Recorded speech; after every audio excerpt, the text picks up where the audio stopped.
না না, একজন অভিনয় শিল্পী কোনোদিনও তৃপ্ত হয় না। দ্বিতীয় অহংকারের জায়গা হচ্ছে আমার চট্টগ্রাম, বীর চট্টগ্রাম, সূর্য সেনের জায়গা। জীবনের শেষ দিন পর্যন্ত আমি অভিনয় করে যেতে পারি। নাটকের এটা ষষ্ঠ প্রদর্শনী লুৎফার প্রদীপের। তো প্রস্তুতি তো থাকেই, আমাদের রিহার্সাল করতে হয়, সেইটুকু তো থাকেই। আর যেটা বললেন পরবর্তীতে কি জানি বললেন, অভিনেত্রী হিসেবে না না, একজন অভিনয় শিল্পী কোনোদিনও তৃপ্ত হয় না। আমার মনে হচ্ছে আমি আরও অনেক কাজ করতে হবে এই নাটকে। আরও কাজ করতে হবে, মানে আমাকে আরও অনেক বেশি উন্নত হতে হবে। তার কারণ হচ্ছে আমি প্রতি মুহূর্তে আমি ফিল করছি কোথায় কোথায় আমার জড়তা ছিল, ভুল ছিল। ততএব তৃপ্তি শব্দটা আসলে আমার আমার কাছে অন্তত ব্যক্তিগতভাবে কখনোই ধরা দেয় না। আমার প্রতিবারই মনে হয় অনেক ভুল আছে, পরবর্তী শোতে আবার সব ঠিক করে নেব।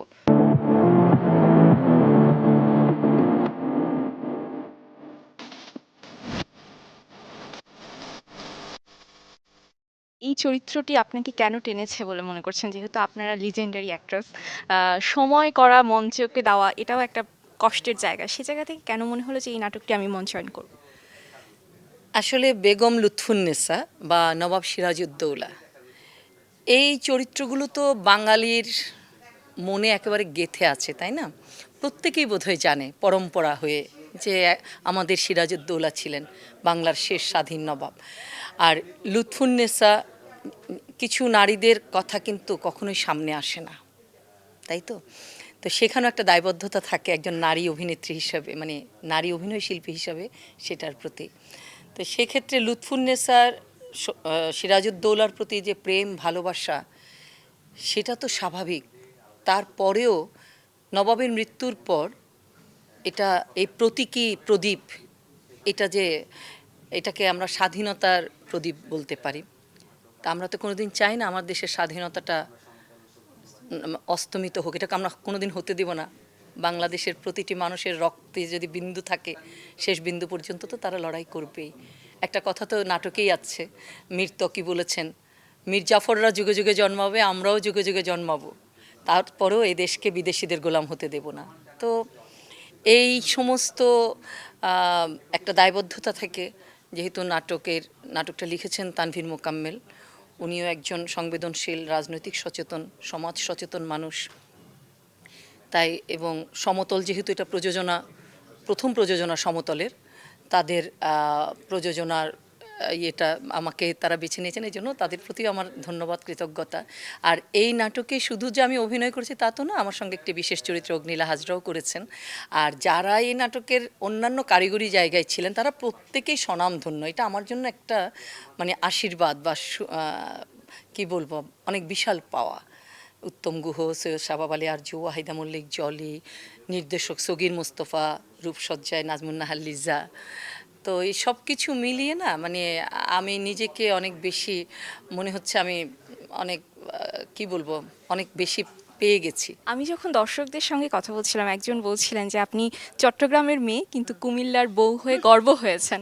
আপনি কি হিসেবে পরিচয় দিতে বেশি পছন্দ করেন, চট্টগ্রামের মেয়ে নাকি কুমিল্লার পুত্রবধূ?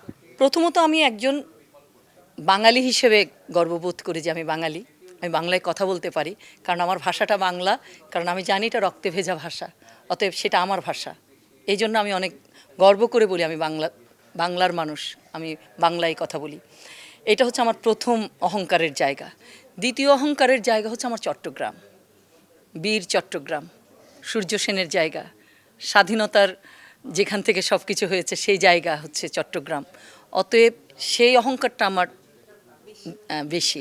আর কুমিল্লার বউ হিসেবে, যেহেতু কুমিল্লা হচ্ছে সংস্কৃতির পথিকৃৎ এক সময় ছিল, অনেক গুণীজনের, ওস্তাদ আলাউদ্দিন খাঁ, শচীন দেব বর্মন, ওই সমস্ত তাদের পদস্পর্শের যে মাটি, সেখানকার বউ হতে পেরেছি। অতএব আমার কাছে সমগ্র বাংলাদেশটাই তো আমার, অতএব কুমিল্লা, চট্টগ্রাম সব কিছুই আমার। হাঁটি হাঁটি পাপা করে অনেকগুলো দিন আপনি অভিনয়কে দিয়েছেন, আমাদের সংস্কৃতিকে দিয়েছেন। আহ, কি স্বপ্ন এখনো আছে যার জন্য আপনি ছুটে চলেছেন? প্রথম কথা হচ্ছে ভালোবাসা। আমি আমি সবসময় বলি, আমি মানে আমার ঈশ্বর, আমার সৃষ্টিকর্তার কাছে আমি কৃতজ্ঞতা জানাই। আমি যে কাজটা করতে ভালোবাসি সে কাজটা আমি করতে পারি, এবং সে কাজটাকে আমি আমার পেশা হিসাবেও নিতে পেরেছি। এই জন্য আমি মনে করি আমি অত্যন্ত ভাগ্যবান একজন মানুষ।